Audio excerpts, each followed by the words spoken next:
kívánunk, éppen a dubai csokit vágjuk felekéssel. Ez a csöves dubai csoki, amúgy nem hízla, de viszont sok bacillus van benne. Igen, ez kósti. Jó.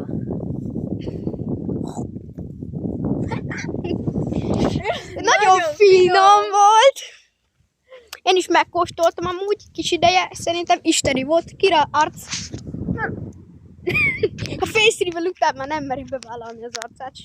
Na és akkor ennyi lett a csöves dubai csokiból. Hali!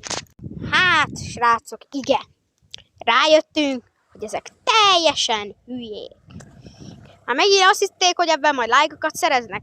Úgysem fognak, mert mindegyiket megeszem.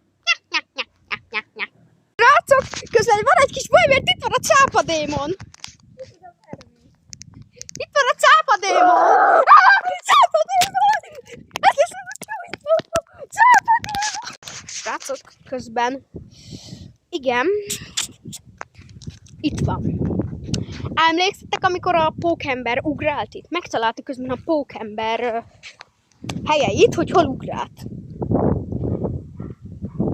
Pedig igazából ez most a más ez a pókember egy nagyon-nagyon gonosz szemét ugrált össze-vissza, rohangált. Na szóval, srácok, ez a játszótér itt cápadémonoknak nem a helye, hanem a pókembereknek a helye.